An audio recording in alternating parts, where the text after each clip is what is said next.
Hello dear children, നമ്മുടെ unit 1 നമ്മൾ ആരംഭിച്ച് കഴിഞ്ഞിരുന്നു ഇംഗ്ലീഷ് ടെക്സ്റ്റ് ബുക്കിൻ്റെ.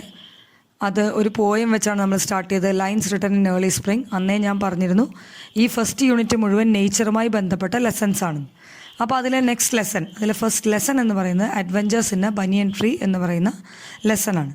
And this lesson is written by Ruskin Bond. Ruskin Bond is an Indian writer of British origin. His father was an officer at the Royal Air Force, and that's why he was staying in India. 1934 ജനിച്ചതാണ്. അറിയാം, നമുക്കെല്ലാവർക്കും മനസ്സിലാവും അന്ന് ഇന്ത്യക്ക് സ്വാതന്ത്ര്യം കിട്ടിയിട്ടില്ല. So ബ്രിട്ടീഷുകാരനായ parent അദ്ദേഹം ഇവിടെ താമസിച്ചിരുന്നു. അപ്പോൾ അദ്ദേഹത്തോടൊപ്പം ഈ റസ്കിൻ ബോണ്ടും ഇവിടെയാണ് പഠിച്ചതും വളർന്നതും. അപ്പോൾ റസ്കിൻ ബോണ്ട് ഒരു പ്രൊഫൈലാണ് ഫസ്റ്റ് നിങ്ങൾക്കുള്ളത്. അപ്പം നിങ്ങൾക്കറിയാം, 9th നിങ്ങൾ പഠിച്ചിട്ടുണ്ട് എങ്ങനെ ഒരു പ്രൊഫൈൽ എഴുതണമെന്ന്. അപ്പം നിങ്ങളുടെ ആദ്യത്തെ വർക്ക് എന്ന് പറഞ്ഞാൽ പ്രൊഫൈൽ എഴുതാനുള്ള ഡീറ്റെയിൽസ് എല്ലാം ഇവിടെ തന്നിട്ടുണ്ട്. So you have to prepare a profile of Ruskin Bond. ആ പ്രൊഫൈൽ എല്ലാവരും നിങ്ങളുടെ നോട്ട്ബുക്കിൽ പ്രൊഫൈൽ ഓഫ് റസ്കിൻ ബോണ്ട് എന്ന് എഴുതിയിട്ട് നിങ്ങളുടെ നോട്ട്ബുക്കിൽ ഈ പ്രൊഫൈൽ നിങ്ങൾ എഴുതണം.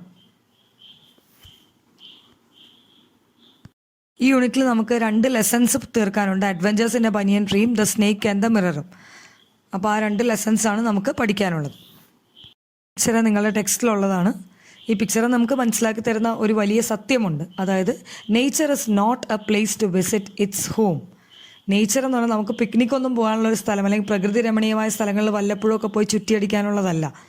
അത് പലതിനും ഒരു വീടാണ്. Nature is our home. നമ്മുടെ വീട് തന്നെയാണ് പ്രകൃതി. ഈ പ്രകൃതിയെ നമ്മൾക്ക് ടൂറ് പോയി ആസ്വദിക്കാനുള്ളതല്ല, നമ്മുടെ വീടായിട്ട് തന്നെ ഈ പ്രകൃതിയെ നമ്മൾ കാണണം. Nature is for all living things. Man should live in harmony with nature. Yes, that is what we told in the poem also. Man should be one with nature. Man and nature should be one. നമ്മൾ പ്രകൃതിയോട് ഇണങ്ങി വേണം ജീവിക്കാൻ.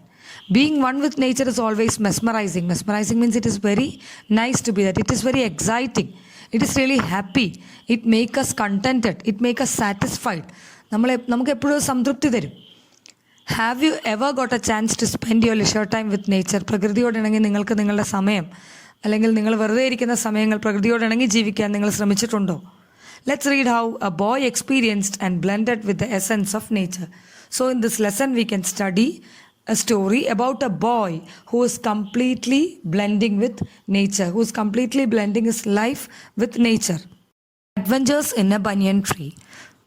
Though the house and grounds of our home in India were grandfather's domain, the magnificent old banyan tree was mine, chiefly because grandfather, at the age of 65, could no longer climb it. Grandmother used to tease him about this and would speak of a certain Countess of Desmond, an English woman who lived to the age of 117. And would have lived longer if she hadn't fallen while climbing an apple tree. The spreading branches of a banyan tree, which curved to the ground and took root again, forming a maze of arches, gave me endless pleasure. The tree was older than the house, older than grandfather, as old as the town of Dara, nestling in a valley at the foot of the Himalayas. So in this paragraph, we are sure that though the house and grounds of our home in India were grandfather's domain, house and grounds means the house and the property where the house is situated. വീടും വീടിരിക്കുന്ന സ്ഥലവും. It is grandfather's domain. That belongs to my grandfather. ഗ്രാൻഡ്ഫാദറിനാണതെല്ലാം. The magnificent old banyan tree.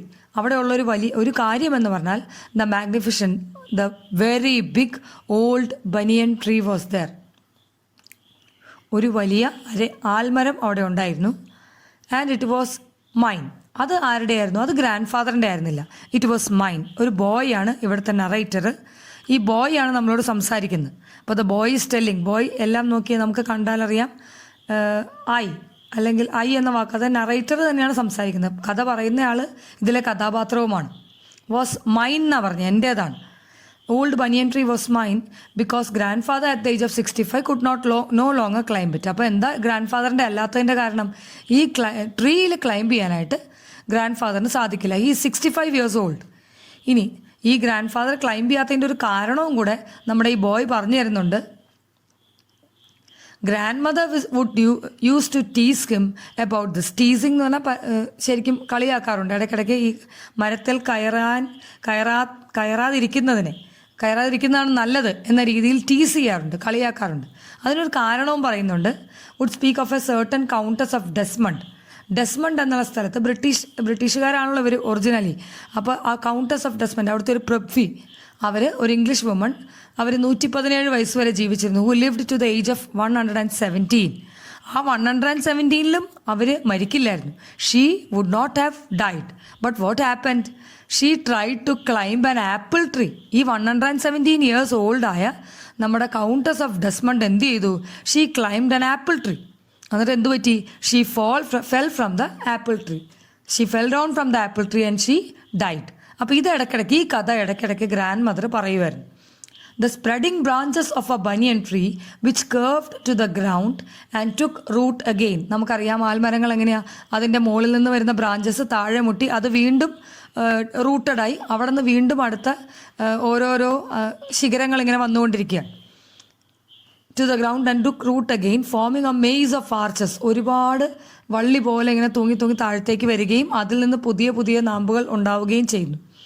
The tree was older than the house, older than grandfather, as old as the town of Dehra. അപ്പോൾ ഡെഹ്റ എന്ന് പറയുന്ന പട്ടണത്തിൻ്റെ അത്രയും തന്നെ പ്രായം ഈ ട്രീക്ക് ഉണ്ട്. It was older than the ഹൗസിനേക്കാളും ഓൾഡറാണ്, ഓൾഡർ ദാൻ ഗ്രാൻഡ് ഫാദർ. അപ്പോൾ ഇവരെക്കാളൊക്കെ മൂത്തതാരാ? ഈ ബനിയൻ ട്രീ ആണ്. Nestling in the valley at the foot of the Himalayas. ഇത് എവിടെയാണ് ഉള്ളത്? ഡെഹ്റ എന്ന് പറയുന്ന ടൗൺ, അത് ഡെഹ്റാഡൂൺ ആണ്. അവിടെ ഹിമാലയ സാനുക്കളിൽ ഫുട്ട് ഓഫ് ഹിമാലയാസിലാണ് ഈ പട്ടണം തന്നെ ഉള്ളത്. അവിടെ എന്തുണ്ട്?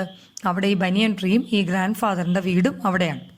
സോ അത് കഴിഞ്ഞ് നെക്സ്റ്റ് പാരഗ്രാഫ് തുടങ്ങുന്നത്, my first friend and familiar was a small grey squirrel arching his back and sniffing into the air. He seemed at first to resent my invasion of his privacy. But when he found that I did not arm myself with a catapult or air gun, he became friendlier. അപ്പോൾ ഈ ചെറിയ paragraph, കാരണം next പേജിലേക്ക് കടക്കുന്നതിന് മുമ്പ് ഞാനത് explain ചെയ്യാം. ഒരു കാര്യം പറയാൻ മറന്നുപോയിരുന്നു. This boy has come to his grandfather's house for vacation time spend ചെയ്യാനായിട്ട് ഈ ബോയ് എവിടെ വന്നിരിക്കുകയാണ്? ഗ്രാൻഡ് ഫാദറിൻ്റെ വീട്ടിൽ വന്നിരിക്കുകയാണ്. So he's telling about a friend. അവിടെ ആ പുറത്തൊക്കെ ഇറങ്ങി നടക്കുകയാണ് ഇവൻ. He's having a friend and it was a small grey squirrel. Grey കളറിലുള്ള ഒരു കുഞ്ഞ് അണ്ണാനാണത്. Arching his back and sniffing into the air.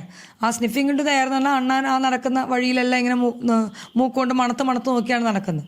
He seemed at first to resent my invasion എന്ന് പറഞ്ഞാൽ ആരുടെയൊക്കെയോ ഒരു തട്ടകത്തിലേക്ക് അല്ലെങ്കിൽ അവൻ്റെ അധീനതയിലുള്ള സ്ഥലത്തേക്ക് ഈ ബോയ് കയറി ചെന്നതായിട്ടാണ് ആ സ്ക്വിരലിന് തോന്നിയത്.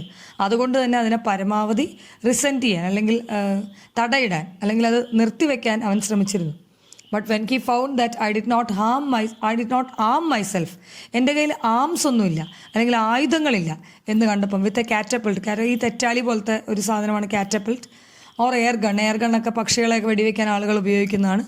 So when the squirrel understood that the boy did not have a catapult or an air gun, the squirrel became friendlier with the boy. അപ്പോൾ അതാണ് ആ ബോയ് അവിടെ വ്യക്തമാക്കുന്നത്. Started leaving him pieces of cake and biscuit. He grew bolder and finally became familiar enough to take food from my hands. ഇനി പറയുന്ന ആ സ്ക്വിരലിനെ കുറിച്ചാണ്. First the squirrel did not come very near to him. Then he started giving him pieces of cake and biscuits. അപ്പോൾ നിങ്ങൾക്കറിയാം ഈ ചില മൃഗങ്ങൾ അങ്ങനെയാണല്ലോ, നമ്മുടെ പെറ്റ്സ്, ക്യാറ്റ്സും ഡോഗും, അവരൊക്കെ നമ്മുടെ വീട്ടിൽ വന്നിട്ടുണ്ടെങ്കിൽ എവിടെന്നെങ്കിലുമൊക്കെ വന്നതാണെങ്കിൽ, if we start feeding them, അവർക്ക് നമ്മൾ ഭക്ഷണം കൊടുത്തു തുടങ്ങുമ്പം ദേ വിൽ ബിക്കം ബോൾഡർ, പിന്നെ അവർ നമ്മുടെ അടുത്തേക്ക് വരും. He became bolder and finally became familiar enough to take food from my hands. അപ്പം കുറച്ച് കഴിഞ്ഞപ്പോൾ എന്ത് പറ്റി? He started taking food from the hands of this boy. ഇട്ട് കൊടുക്കണ്ട, അതിനു മുമ്പ് തന്നെ he will be taking the food. Before long he was delving into my pockets. കുറച്ചും കൂടെ കഴിഞ്ഞപ്പോൾ എന്തായി? He started coming into the pockets and taking food from the pocket and helping himself to whatever he could find. He was very young squirrel and his friends and relatives probably thought him headstrong and foolish for trusting a human. അപ്പോൾ he was a young squirrel. ഇത് squirrel ഒരു ചെറിയ സ്ക്വിരലാണ്, a baby സ്ക്വിരലാണ്. And the relatives and friends of that baby squirrel, അത് ഒരു നല്ല രസകരമായ രീതിയിൽ കഥാകാരൻ അവതരിപ്പിച്ചിരിക്കുന്നതാണ്. അതിന് ഫ്രണ്ട്സ് റിലേറ്റീവ്സ് ഒക്കെ ഉണ്ട്. അപ്പോൾ അവരെന്താ പറഞ്ഞത്? The squirrel is A foolish creature. എന്തിനാ? ഈ ഒരു ഹ്യൂമൻ ബീങ്, അതൊരു ഈ ബോയ് ഒരു ഹ്യൂമൻ ബീങ് ആണ്. അപ്പോൾ ഈ ഹ്യൂമൻ ബീങ്ങിനെ വിശ്വസിച്ച് കൂടിയാൽ അത് ശരിയാവില്ല എന്ന് മറ്റ് സ്ക്വിരൽസിന് അറിയാം. And they are telling him you are foolish, നീ ഫൂളിഷാണ്.